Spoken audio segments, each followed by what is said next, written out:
Hello ma'am. हाय। तो students, आज हम बात करेंगे जो हमारे इंडिया की मोस्ट लव्ड ब्रेवरेज है, जो कि है चाय। चाय। तो चाय के बारे में हम चर्चा करेंगे आज। तो मैम, आपसे कुछ क्वेश्चंस पूछना चाहते हैं कि जैसे कि अभी हम देख रहे हैं कि स्टूडेंट्स चाय इंटेक बहुत ज़्यादा कर रहे हैं, राइट? तो चाय कब कब पीनी चाहिए? चाय हम कभी भी पी सकते हैं, लेकिन एक चीज़ का विशेष ध्यान रखना चाहिए कि खाने के आधे घंटे के अंतराल, यानी कि खाना खाने से आधे घंटे पहले या आधे घंटे बाद तक हमको चाय नहीं पीना चाहिए, क्योंकि बहुत सारे पोषक तत्व जो हमें खाने से मिलते हैं उसको वो खत्म कर देता है। ओके, और मैम किस क्वांटिटी में हमें चाय लेनी चाहिए? चाय अगर हम एक छोटा कप, जो कि हमेशा से चला आ रहा है, जो चाय का कप होता था हमेशा छोटा होता था, अब लोगों ने मग में ज़्यादा क्वांटिटी में चाय पीना शुरू कर दिया, जो कि बहुत अच्छा नहीं होता है सेहत के लिए। इसलिए वो जो छोटा कप होता है, somewhere around 100 ml to 150 ml, वो अच्छा रहता है। ओके, तो मैम जैसे कि अभी हम देखते हैं स्टूडेंट्स क्या करते हैं, कुछ चाय पीते हैं, कुछ सोचते हैं कि उसके नुकसान कम मिले तो वो कॉफ़ी इंटेक करते हैं। तो क्या चाय एंड कॉफ़ी दोनों ही हमारे लिए ज़्यादा क्वांटिटी में इंटेक करना डेंजरस है?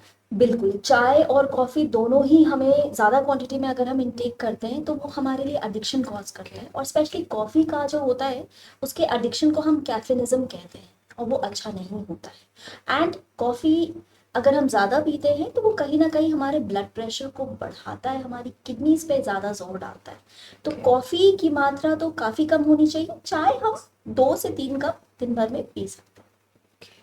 और मैम जैसे कि कहते हैं ना कि बहुत सॉर्ट ऑफ अभी अब चाय हम लोग देख रहे हैं, अलग अलग उस वो आ रही हैं, चाय आ रही हैं, अभी अवेलेबल है मार्केट में।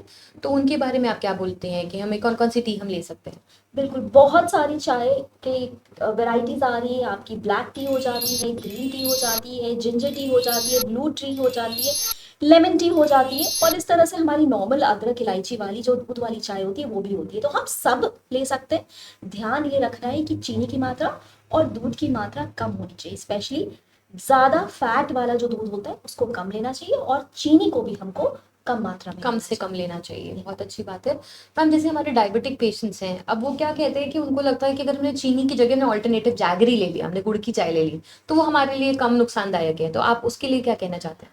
वेल, अगर आप चीनी लेते हो या जैगरी लेते हो, या कई लोग कई बार उसमें शहद भी मिला लेते हैं, it is one and the same thing. मतलब ध्यान आपको क्वांटिटी पे रखना है। चाहे आप गुड़ ले रहे हो, चाहे आप शक्कर ले रहे हो, चाहे आप ब्राउन शुगर ले रहे हो, क्वांटिटी सबकी कम होनी चाहिए। स्पेशली डायबिटिक पेशेंट्स के लिए तो मैं ये कहूँगी कि चीनी ना लीजिए, किसी भी रूप में ना लीजिए, वो ज़्यादा अच्छा है। ओके।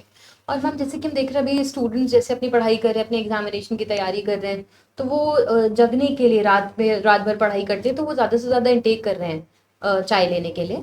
और एक एडिक्शन ही हो गया है मैम, जैसे एक एडिक्टेड है बच्चे, या सुबह उठ के सबसे पहले उनको बेड टी चाहिए। तो उसके लिए आप क्या कहना चाहते हैं? बिल्कुल।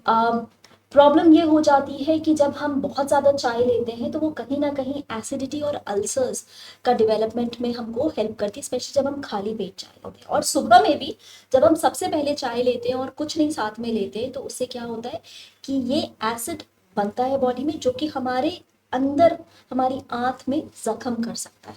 तो वो अल्सर्स हो जाते हैं। तो इसलिए सुबह में पहली चीज़ चाय नहीं लेनी चाहिए। और अगर आप चाय ले भी रहे हैं तो उसके साथ में या तो आपने 2 बिस्किट ले लिया, या रस्क ले लिया, या ड्राई फ्रूट्स अगर ले सकते हैं तो वो लेना चाहिए। तो ये इंपॉर्टेंट है कि खाली पेट सुबह में चाय पहली चीज़ नहीं होनी चाहिए। होती भी है तो साथ में कुछ ना कुछ होना चाहिए। That's great. आई होप सारे बच्चों को बहुत सारी इन्फॉर्मेशन मिली है कि हमें किस फॉर्म में चाय लेनी है, कब लेनी है, किस क्वांटिटी में लेनी है, और उसके एडवांटेजेस डिसएडवांटेजेस की भी बात हमने करी है। And same is with the coffee. Coffee में भी हमने सेम चीज़ें ही मैम से अभी डिस्कस करी कि कॉफ़ी इज़ ऑल्सो अगर ज़्यादा क्वांटिटी में लेते हैं तो डेंजरस है। आई होप स्टूडेंट्स आपको ये सेशन बहुत अच्छा लगा, और आपके अगर कोई भी क्वेरी है related to tea and coffee, कि आपको और भी कोई क्वेश्चंस पूछने हैं या वो चाय किस तरीके से कंज्यूम करते हैं, तो आप वो हमें मैसेज कर सकते हैं। We will definitely try and help you with the other videos. Thank you. Thank you.